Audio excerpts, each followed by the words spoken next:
jasa padaku, hanya pada salibmu, pada akhir hidupku.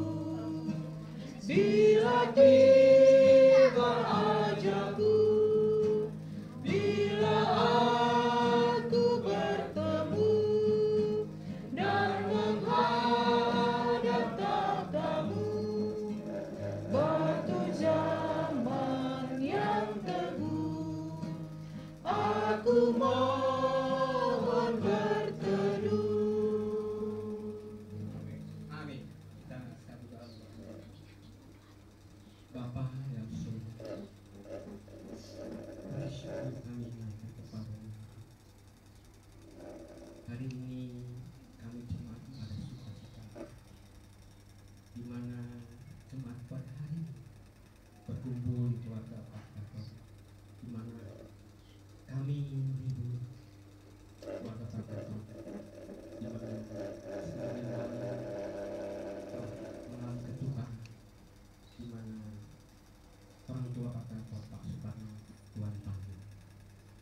Dan hari ini kami akan melakukan penghiburan supaya keluarga ini dapat terhibur.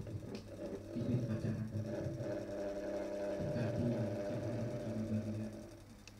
Tuhan, tidak lupa pada hari juga Tuhan, pada kesempatan hari ini kami berkumpul sengaja untuk berdoa mungkin pada Selasa itu, di mana sampai sedang berbaring kami akan berdoa. Berikanlah kesempatan saudara ahli Selasa untuk melayani Engkau di muka bumi. Kami ingatkan ini penuh percaya kami penuh iman kami percaya kalau Tuhan akan memberikan kesempatan pada Selasa untuk melayani.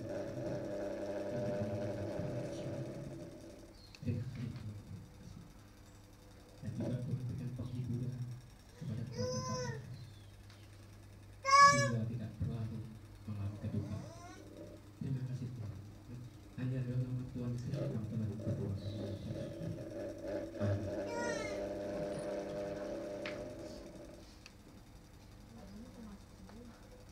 Kita kembali menaikkan pujian. Buku kita nomor 449.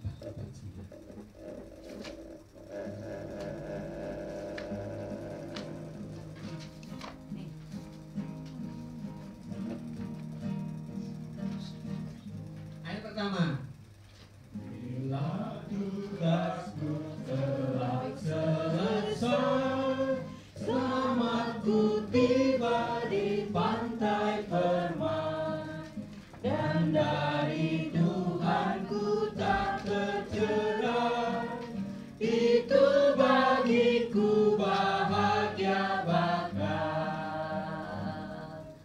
Aku selamanya bahagia, bahagia, bahagia. Diperkenankan memandang Tuhan, itu bagiku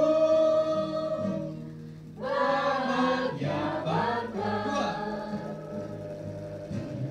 Telah oleh kurnia-Nya, aku disambut di surga cerah, dan ku memandang sinar wajah-Nya, itu bagiku bahagia bakal. Ku selamanya bahagia, bahagia, bahagia. Diperkenankan memandang Tuhan, itu bagiku bahagia bakal. Walau di surga berjumpa teman, sobat kekasih di dalam Tuhan, namun melihat Tuhan berkenan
sudah selesai tugas.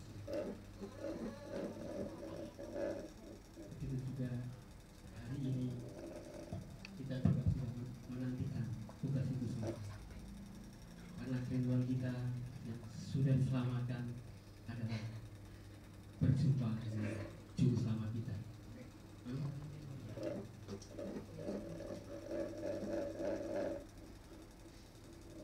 Kita akan memberikan waktu kepada keluarga untuk ada sepatah kata, beberapa kata yang akan disampaikan oleh jemaat. Waktu dan tempat kami persilakan.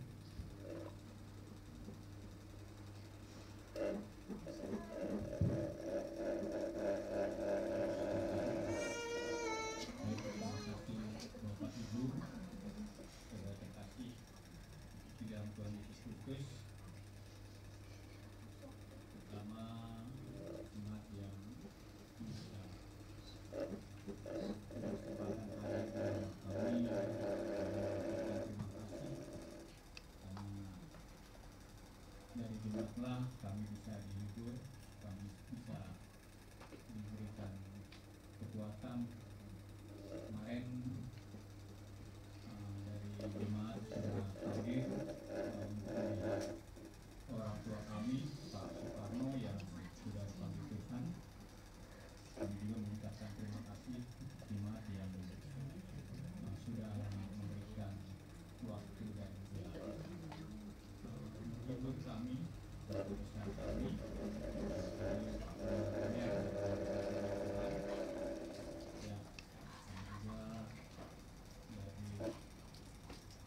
Anak-anaknya Pak Suparno mengucapkan terima kasih juga.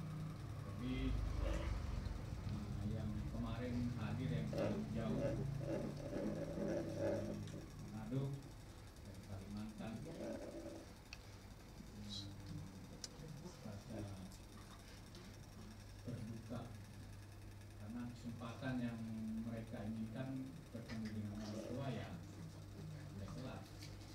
Tapi kami juga terhibur karena adanya teknologi yang bisa menghubungkan orang tua dengan anak yang jauh walaupun dihitung dengan video call.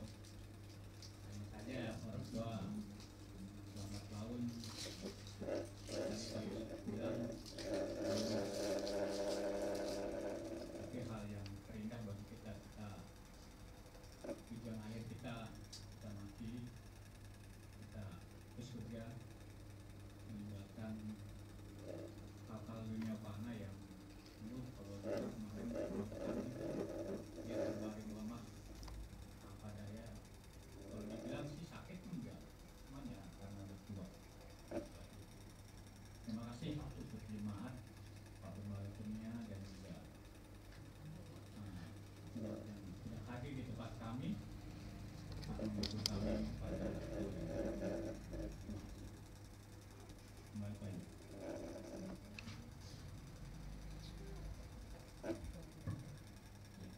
Terima kasih Pak Gatot yang sudah menyampaikan sepatah kata kepada kita. Saya mengajak jemaat membaca firman Tuhan satu ayat saja di kitab Wahyu pasal 14. Kitab Wahyu pasal 14 ayat yang 13.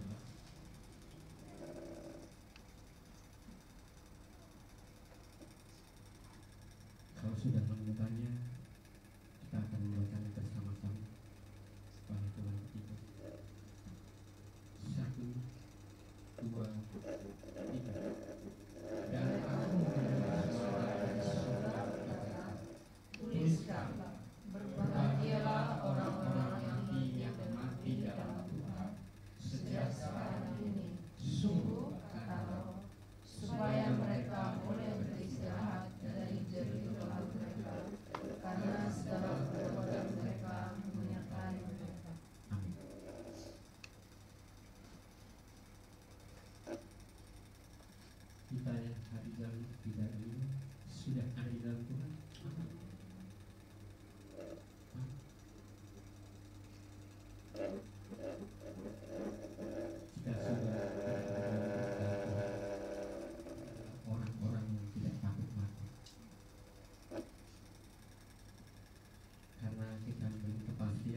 bahwa kita mati meninggalkan di muka bumi ini, kita akan berjumpa dengan juru selamat kita, yaitu Yesus Kristus.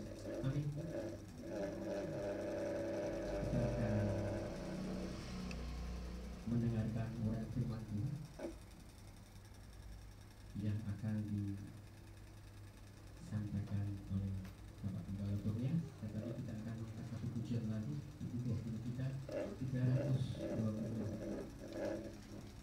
Tuhan menjaga.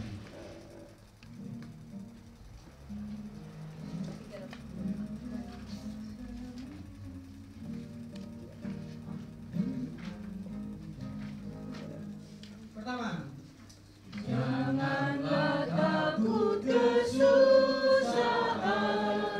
Tuhan menjagamu.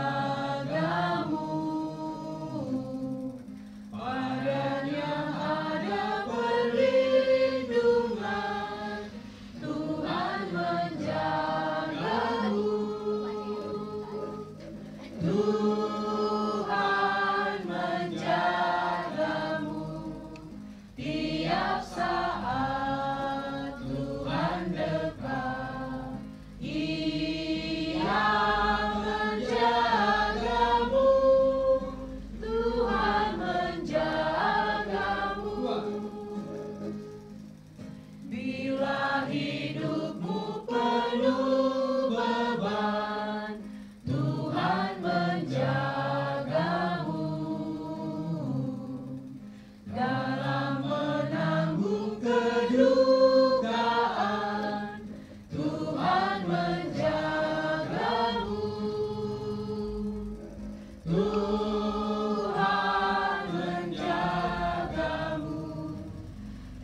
kita akan bangun, sebagian untuk mendapat hidup yang kekal, sebagian untuk mengalami kehinaan dan kengerian yang kekal.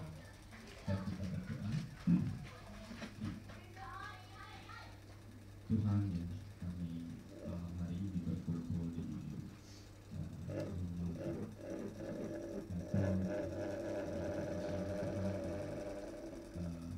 yang lalu Tuhan, dan tentu sebagai manusia ada kesedihan, dan kami datang kepada Tuhan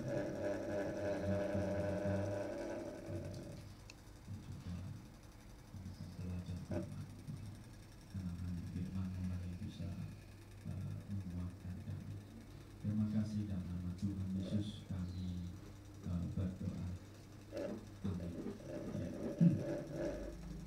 Ayat ini berkata bahwa dan banyak dari antara orang-orang yang telah tidur. Ini maksudnya adalah yang sudah meninggal. Jadi Alkitab itu konsepnya meninggal itu tidur. Kenapa?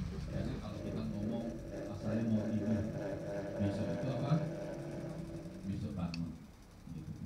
Jadi kalau tidur tapi tidak bangun-bangun, nah kita manusia menyebutnya apa? Mati, dikubur.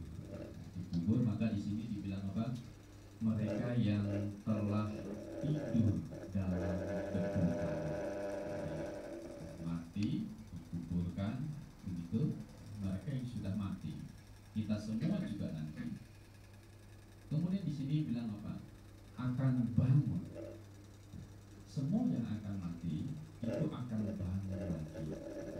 Akan bangun, dikasih tubuh baru, gitu. Dan setelah itu, cuma bangun tidak berhenti di situ katanya. Habis bangun, katanya sebagian untuk mendapat hidup yang kekal, sebagian untuk mengalami kehinaan dan kengerian yang sebagian dapat hidup yang kekal, sebagian dapat kengerian yang apa? Kekal juga. Bapak Ibu yang dikasihi Tuhan, yang sudah diselamatkan, tentu kita berbahagia. Mengapa? Ya, karena tadi kita baca di dalam kitab Wahyu, berbahagialah orang yang mati di dalam apa? Tuhan. Mati di dalam Tuhan itu berbahagia. Inilah yang nanti akan bangkit, bangun, mendapat hidup yang kekal. Kenapa mati di dalam Tuhan itu akan dapat hidup yang kekal? Bukankah kita semua ini sudah orang berdosa? Ya. Bapak Ibu yang dikasih dalam Tuhan, banyak orang tidak paham atau tidak mau paham dari pribadi Yesus Kristus ini. Yesus Kristus itu adalah Allah yang menjadi manusia. Kenapa? Karena ada tujuan untuk menebus dosa semua manusia. Yesus Kristus, kedatangan Yesus Kristus itulah adalah kabar baik yang dijanjikan kepada Adam, dijanjikan kepada Abraham ketika Tuhan berkata kepada Adam bahwa keturunan perempuan akan meremukkan kepala si ular. Kemudian kepada Abraham bahwa melalui keturunanmu semua bangsa di bumi ini akan dapat berkat, gitu. Kemudian ya, di Yesaya pasal 53 dia seperti domba yang keluh dibawa kepada pembantaian, dan itu genap pada diri Tuhan Yesus. Jadi Yesus Kristus sudah melakukan tugasnya, yaitu mati di atas kayu salib bagi hukuman dosa semua manusia. Karena di Taman Eden, ketika Tuhan Yesus berdoa, ketika Tuhan Yesus berdoa di Taman Eden, itu Tuhan Yesus berdoa bukan karena dia ketakutan. Ketika dia berkata, atau dia tidak rela gitu, ketika dia berkata, Bapa, jikalau mungkin biarlah cawan ini berlalu, itu bukan Tuhan Yesus tidak rela atau takut atau Tuhan Yesus itu mau mundur. Tidak. Karena di dalam doa itu kan bukan kehendakku yang menjadi, melainkan apa? Kehendak. Itu hanyalah itu sebuah demonstrasi, sebuah hal yang menunjukkan kepada kita bahwa apa? Tidak ada cara lain bagi kita manusia yang sudah berdosa ini untuk diselamatkan selain kita bertobat akhirnya dan percaya kepada Yesus itu Tuhan dan Juru Selamat saya yang mati di atas kayu salib untuk menanggung semua dosa kita. Kalau kita sudah percaya demikian, maka kita akan, kalau kita mati, kita hidup di dalam kehutanan, kita akan bangkit. Kita adalah kelompok orang yang sebagian akan mendapatkan hidup yang apa? Sebagian akan mendapatkan hidup yang kekal. Kita termasuk di situ. Dan itu juga tidak ada susah lagi gitu. Tetapi Bapak Ibu yang kasih dalam Tuhan, kita juga perlu rombongan Pak Suparno yang sudah Tuhan panggil ini, kita juga boleh merenungkan begini, bahwa kita yang sudah diselamatkan jangan sampai tidak memberitakan Injil kepada orang terdekat kita. Jangan sampai mengenai diterima atau tidak, itu bukan tanggung jawab kita, tetapi kita harus mengusahakan mereka yang dekat dengan kita itu sudah mendengarkan Injil dari kita. Dan jangan ditunda-tunda. Kenapa jangan ditunda-tunda? Mungkin kita berpikir dan nanti akan memberitakan Injil keselamatan kepada keluarga saya kalau dia sudah sepuh. Ternyata kalau umur sudah 84 tahun itu sudah ada pikulnya. Nggak tahu, kadang orang yang sudah tua itu nggak kenal lagi anaknya, nggak kenal gitu kan. Bisa bayangkan kalau anaknya nggak kenal gitu kan, nama anaknya sudah lupa, ini siapa, itu siapa, itu kan, cucu-cucunya sudah lupa. Kira-kira kita beritakan itu bisa tidak? Tidak bisa. Jadi jangan ditunda-tunda. Jangan ditunda-tunda. Kenapa? Karena di sini apa? Kalau orang sudah nanti mati, cuma dua kemungkinan. Sebagian dapat hidup yang kekal, sebagian dapat apa? Kematian yang kekal. Kalau kita sudah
sejarawan gitu, bahkan yang tidak percaya Tuhan juga, ateis gitu, percaya Yesus itu apa?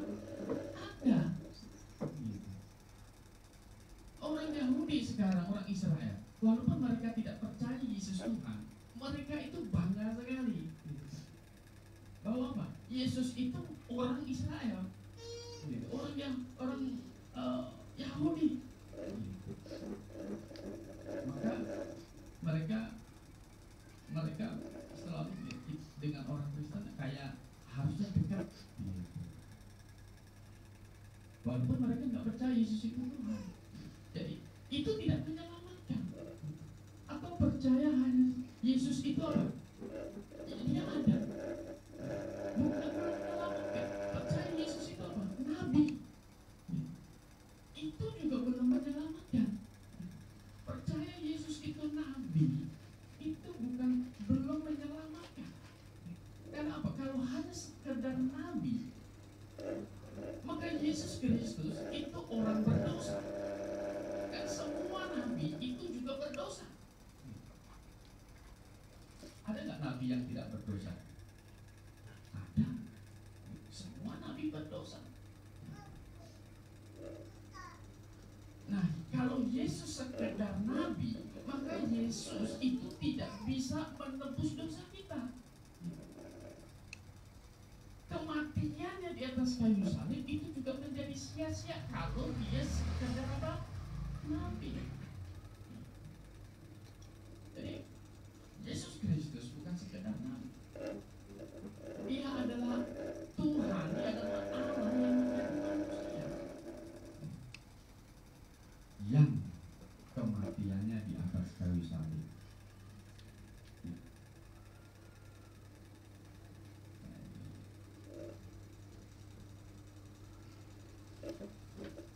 Jadi yang kematiannya di atas kayu salib itu menanggung hukuman dosa semua orang. Semua. Coba kita buka satu ayat.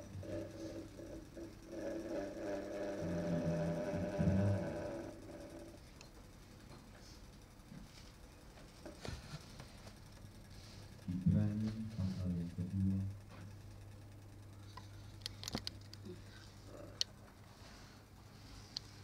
Ayat yang ke-9 saya baca di sini.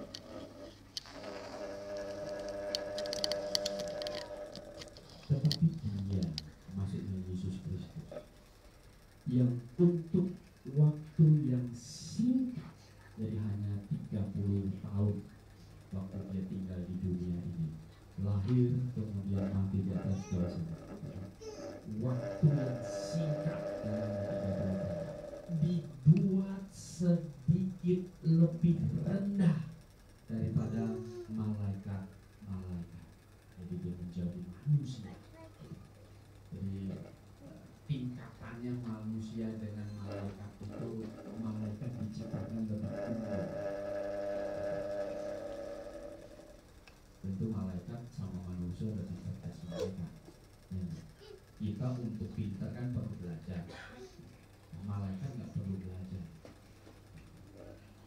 Dia pintar. Yaitu Yesus.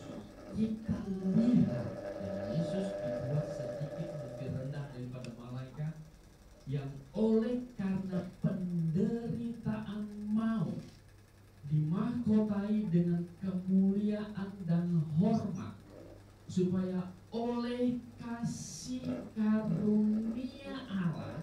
Jadi Yesus Kristus itu adalah pemberian Allah untuk manusia. Ini adalah jalan untuk manusia masuk surga. Jadi diberikan jalan. Kenapa? Ia mengalami maut bagi berapa orang? Semua manusia. Semua manusia. Jadi Bapak Ibu yang kasih, orang harus kita yakin dan kita beritahukan Injil bahwa Yesus Kristus mati menanggung hukuman dosa semua manusia. Satu ayat lagi.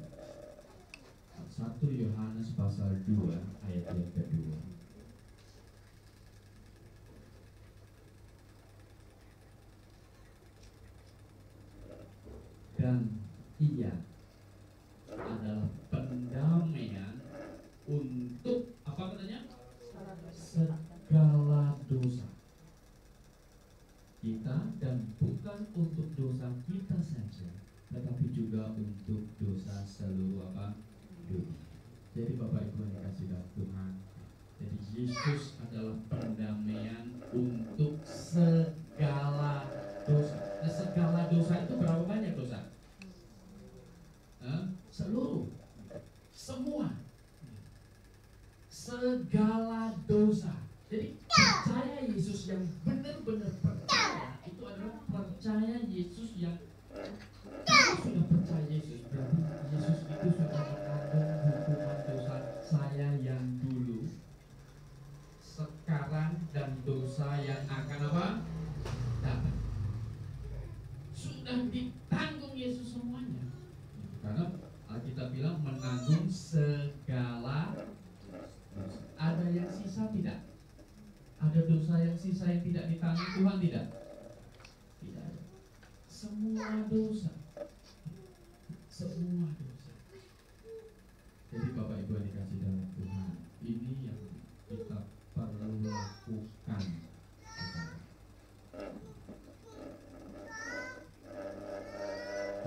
Kecil belum perlu injil, belum perlu. Kenapa? Karena Tuhan sudah garansi kapanpun mereka pergi sudah pasti masuk surga. Kan Tuhan pernah kasih contoh kan? Jadilah seperti apa? Anak kecil ini. Jadilah seperti anak kecil. Nah, mereka yang tumbuh dewasa, keluarga-keluarga kita, saudara-saudara kita, semuanya perlu kita kabarkan, dan jangan tunda-tunda, jangan sampai terlambat. Bapak Ibu dikasih dalam Tuhan, kiranya apa yang kita renungkan ini mengenang Pak Suparno ini juga bisa menjadi dorongan bagi kita untuk sekarang kita ini betul-betul konsen untuk memberitakan Injil kepada mereka yang kita kasihi.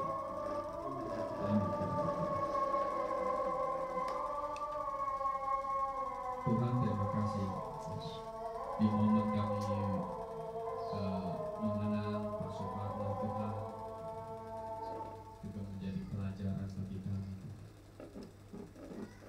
Kami diselamatkan hanya oleh Injil Tuhan, yaitu kami bertobat dan percaya kepada Engkau yang sudah mengalami maut bagi kami semua, menanggung semua dosa kami di atas kayu salib. Tuhan, kadang kami lalai kepada memberitakannya kepada orang lain. Tuhan, dalam mengingatkan kami, menyadarkan kami untuk memastikan kepada orang-orang yang kami kenal, orang-orang yang kami kasihi, untuk mereka ada di dalam Yesus.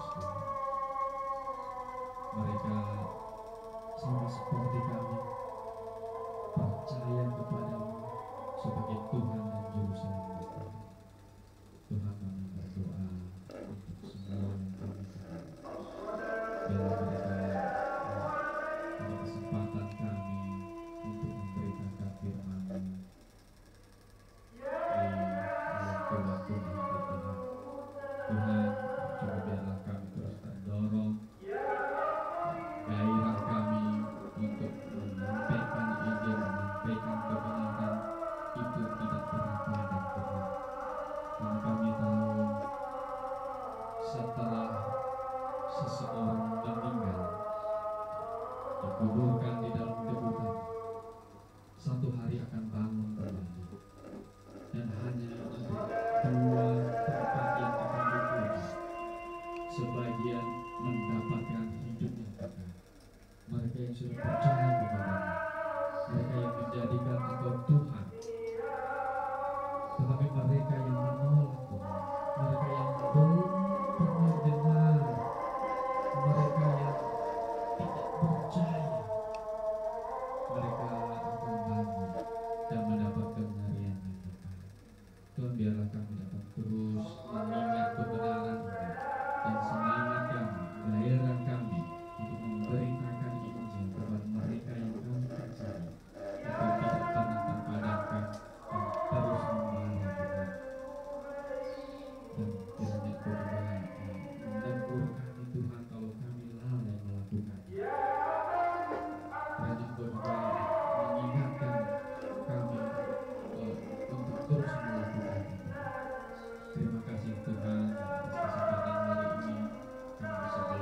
firman, kami bisa mengerti bagaimana kemana orang yang meninggal pergi dari firman. Terima kasih dan nama Tuhan Yesus kami berdoa. Amin. Baik, saya silakan kembali kepada Yakobus.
menutup acara ini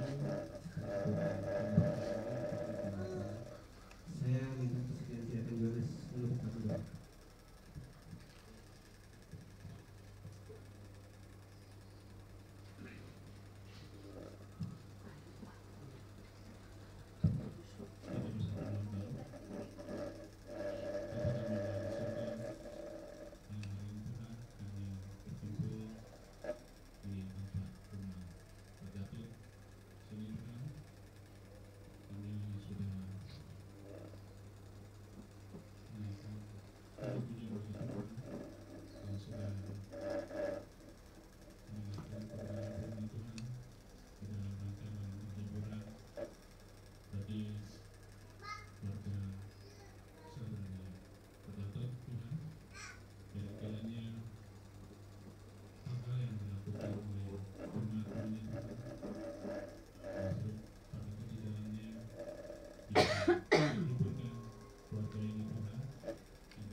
Sendiri-sendiri aja ya, piringnya udah di depan. Masuk ke sana gitu. Enggak di situ. Nasinya masih di dapur. Sama alatnya. Oh itu nasinya. Mana ramat tangannya? Ada rapat di situ aja Pak. Di situ. Ini di mejanya. Disusun aja kali ya. Sama Ada lauknya di atas. Oh, Silakan yang di atas Pak kulkas ya Dak. Yang di atas kulkas. Itu ada gorengan.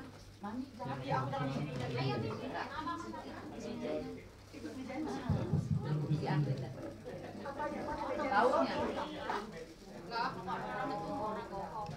Oke, buku nyanyinya bisa dikumpul di tengah dulu ya. Buku nyanyi dikumpul di tengah. Iya, sorry. Ini juga jangan di sini. Angkat aja. Di tengah katanya. Bukan di meja, Wi. Di meja, Dek. Itu ada meja di sana.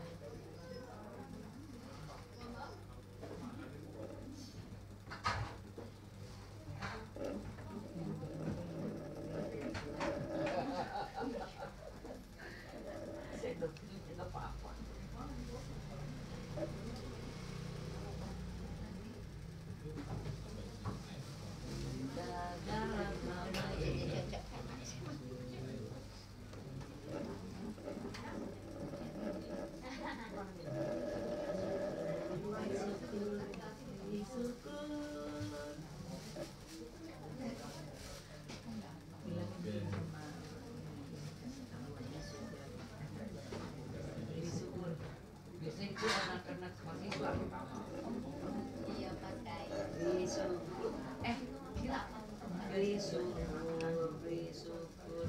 beri syukur makan apapun beri syukur beri syukur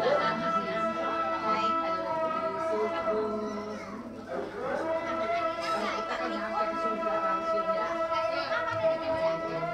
jangan lupa sama kakak-kakaknya dia terus kakak Ayoli volunteers oh gak ikut kita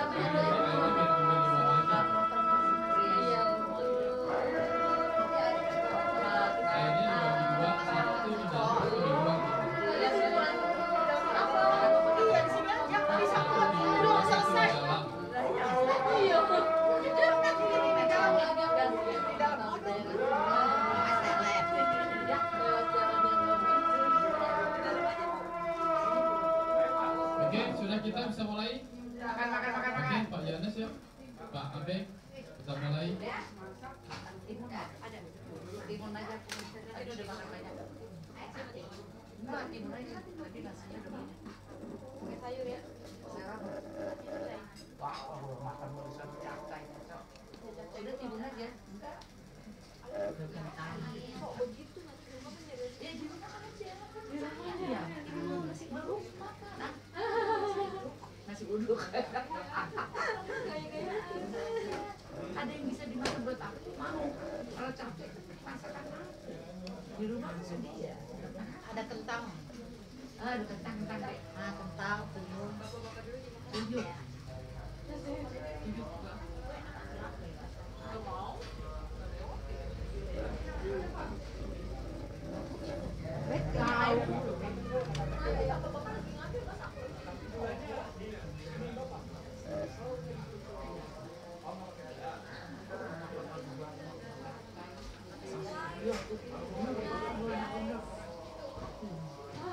Siapa yang siaran langsung? Ibu. Siaran langsung. Dia misalnya di sini. Aku masuk live. Semua acara. Ini di luar ya?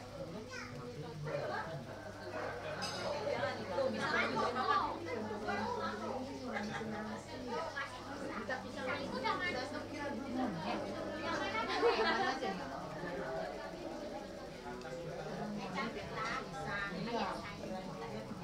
Oh, itu pisang raja itu. Rajanya Iya. siapa? Raja apa itu? Raja Talun. Nah, raja talun Raja katanya. siapa coba? Raja apa itu? Raja Bona. Bikin dua sendiri ya. Enak usahanya pelan aja. Kopi, tinggal kasih instruksi aja, tolong ini kopi. Itu udah dibikin kopinya. Dah, tinggal teriak aja nama dah. Lagi makan, itu tadi mana? Apa? Tahu isi kan ada. Dibawa sama Bayu sama tempe. Di depan kali. Udah di sini, bagi dua. Oh, Wah, gorengan. Ada piringnya sendiri. Pakai aja. Ada gorengan tahu sama tempe. Ya, kita punya baju jadi beli aja. nggak usah. Udah tempatnya udah beda. Oh iya iya. Tuh, Nih nggak usah. Tuh. mau. Di kursi. Babe mau duduk di kursi. Enggak, Bu. Makan nasi aja. Ini orang nggak mau gorenganmu dia anak dari timur loh ini. Tiap minggu aku kesini. Oh, tak mampir ya. Tiap minggu Ya kemana? kan ke jobnya daerah sini mulu. Di Geria Padeka tuh. Yang depan Geria Padeka itu tuh. Depan Grand Wis pas. Oh iya. Iya. Ada. Terus ada lagi yang sekolah Dokumennya. Pak, apa?